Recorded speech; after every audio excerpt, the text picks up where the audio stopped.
رمضان المبارک کا مہینہ اپنے پورے رحمت، جوش اور جذبے کے ساتھ نعمتوں سے بھرپور ہمارے درمیان موجود ہے، اور اس کا پہلا عشرہ جو ہے وہ کچھ روزوں کے بعد اختتام پذیر ہو جائے گا۔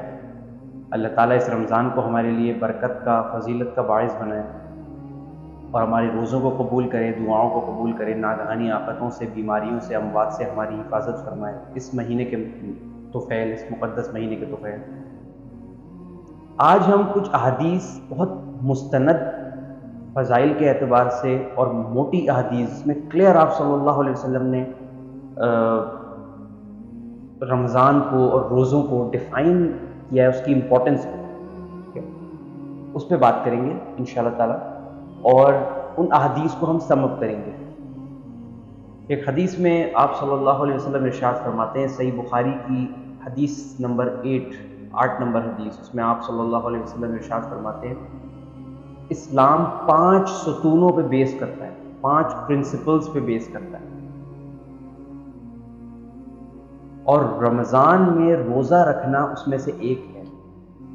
اب آپ اندازہ لگائیں کہ اگر ہم اس ستون کو فلفل نہ کریں، روزہ نہ رکھیں، کسی بڑے عذر کے علاوہ کوئی اور عذر، بچے کہتے ہیں پیپر ہے، ایگزام ہے، امتحان ہے، بعض کہتے ہیں، میں یہ نہیں کہہ رہا سب کہتے ہیں، ہم نہیں رکھ رہے، دکاندار کہتے ہیں ہمیں کاروبار کرنا ہوتا ہے، ہم گرمی میں بیٹھنا ہوتا ہے، یعنی یہ وہ ایکسکیوزز ہیں کہ یہ اللہ کے یہاں ایکسیپٹیبل نہیں ہے۔ اللہ کے یہاں ایکسیپٹیبل کیا ہے؟ آپ کو میجر ڈیزیز ہے، شوگر کے پیشنٹ بھوکے نہیں رہ سکتے، ان کا لائف تھریٹ ہو جاتا ہے، تو وہ اسکپ کر سکتے ہیں اس کو۔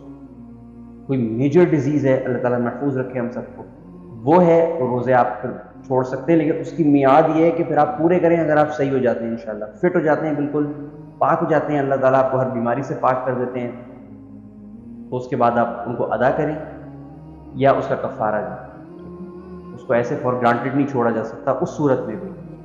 تو آپ اندازہ لگائیں کہ ستون کی کتنی امپورٹنس ہے۔ ستون جو ہوتا ہے مسجد میں، بلڈنگ میں، کسی آرگنائزیشن میں، کسی مونیومنٹ میں، کسی بلڈنگ میں کتنا امپورٹنس اس کی ہوتی ہے، کتنا مین پیوٹل رول پلے کرتا ہے، وہ کمپلیشن ہوتی ہے اس کے ذریعے، خوبصورتی آتی ہے، فنشنگ آتی ہے، بیس کو اور جو ایلیویشن ہوتی ہے اس کو جوڑتی ہے آپس میں، جو فاؤنڈیشن ہوتا ہے اور جو سیلنگ روف ہوتی ہے اس کو آپس میں کنیکٹ کرتی ہے۔ اتنی امپورٹنٹ ایک کنیکٹر ہے وہ ستون، تو روزہ اس میں سے ایک ہے۔ اگر ہم دین کی بات کریں تو دین کے ستون میں اس سے زیادہ، یعنی کسی بلڈنگ سے زیادہ امپورٹنٹ تو دین ہے نا، کسی آرگنائزیشن، کسی آفس سے بڑی چیز تو دین ہے۔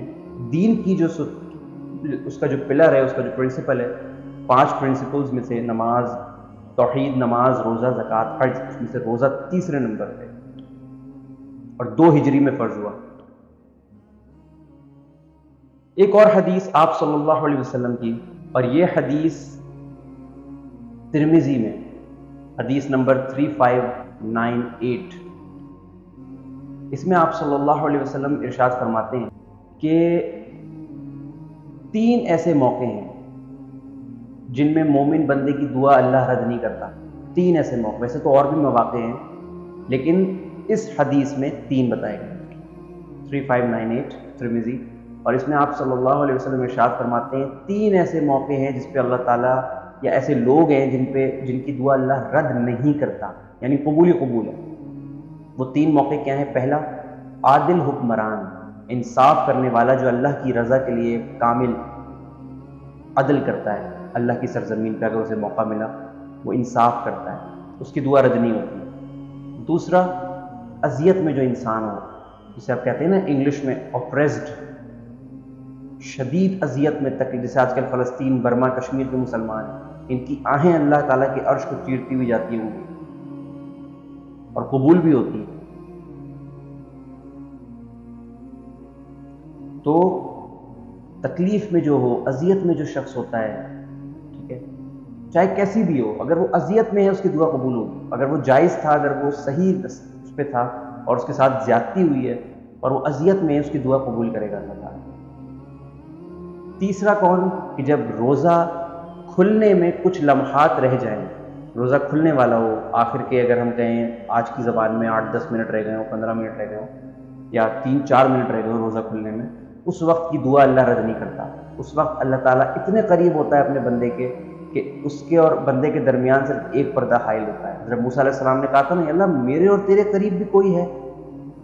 میں تو تجھے یعنی آج کی زبان میں اگر ہم کہیں تو آڈیو سن سکتے تھے، وہ تو اللہ تعالیٰ کی ہم تو نہیں سن سکتے. تو اللہ تعالیٰ نے فرمایا کہ موسیٰ تیرے اور میرے درمیان 70 پردے حائل ہیں، اور 70 کا مطلب ہوتا ہے عربی میں انفینٹی، لا محدود. لیکن آگے ایک ایسی امت آئے گی کہ جب وہ روزہ رکھے گی اور جب روزہ افطار ہوگا اس سے چند لمحات پہلے میں ان کے اتنا قریب ہوں گا کہ میرے اور اس کے درمیان صرف ایک پردہ حائل ہوگا. کتنا یعنی معجزات کی چابی ہے یہ بھی ایک. اس ٹائم پہ اگر آپ اللہ سے رجوع، اللہ سے گناہوں کی مغفرت چاہیں، بخشش چاہیں، حاجات قبول کروانا چاہیں، کوئی خواہش ہے آپ کی وہ آپ چاہیں ادھوری خواہش، سب ہو سکتا ہے. ایک اور حدیث. اچھا یہ جو حدیث ہے یہ بہت خوبصورت ہے اور بہت چھوٹی حدیث ہے اور بڑی بات اس کے اندر موجود ہے. صحیح بخاری میں 1923 آپ صلی اللہ علیہ وسلم ارشاد فرماتے ہیں سحری کیا کرو کیونکہ سحری میں برکت ہے. اکثر لوگ سحری نہیں کرتے. بہت یعنی کہ نعمتیں اللہ نے بہت دی ہیں دسترخوان پہ. ایک تو ہے نا کہ چلیں پیسے کا ویسٹ ہو رہا ہے، پزا آ رہا ہے اور پتہ نہیں کیا کیا چیزیں آ رہی ہیں، وہ الگ ہے. لیکن نعمتیں ہیں اللہ کی گھر میں بنائی ہوئی اور آپ نہیں کھا رہے تو یہ ایک الگ چیز ہے، اس کو کھائیے.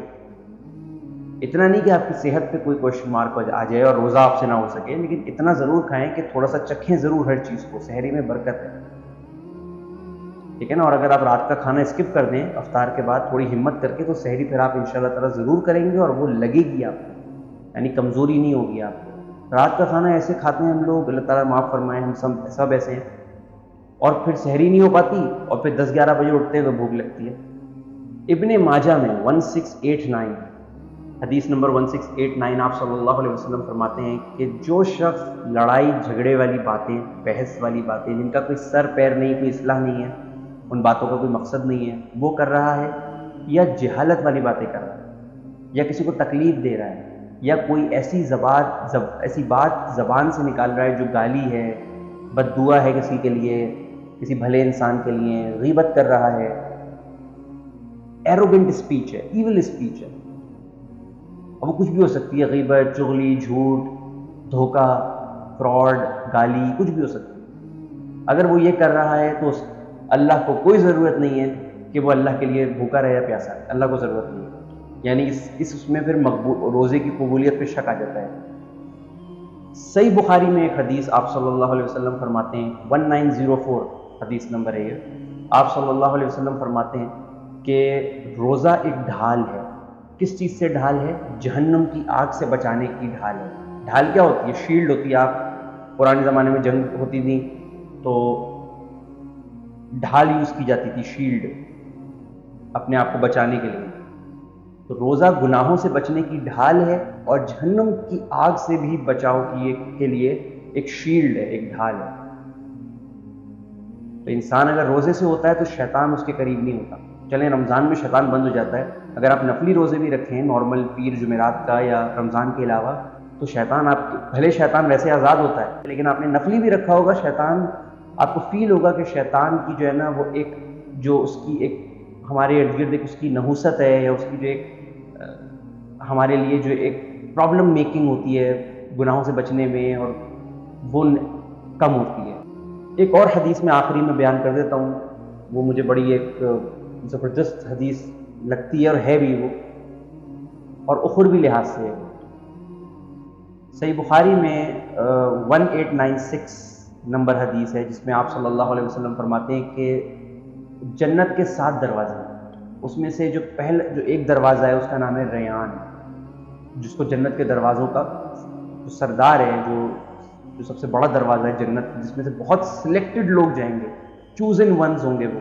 تو آپ صلی اللہ علیہ وسلم فرماتے ہیں کہ روزے دار جو میری امت میں باقاعدگی سے رمضان میں روزے رکھتا ہوگا، بنا کسی ناغے کے، بنا کسی بڑے عذر کے، اور اچھے روزے رکھتا ہوگا، یعنی گناہوں سے اپنے آپ کو، ہمیں تو لگتا ہے نا بھوک پیاس بچنا روزہ ہے، بس گناہوں سے بھی بچنا ہے. غیبت، چغلی، بے حیائی، گانے سننا، فحاشی، عریانی، یہ دیکھنا، گندی چیزیں دیکھنا سنتی، اس سے بھی بچنا روزہ ہے، گالی سے بھی بچنا روزہ ہے، ماں باپ کی نافرمانی سے بچنا بھی روزہ ہے۔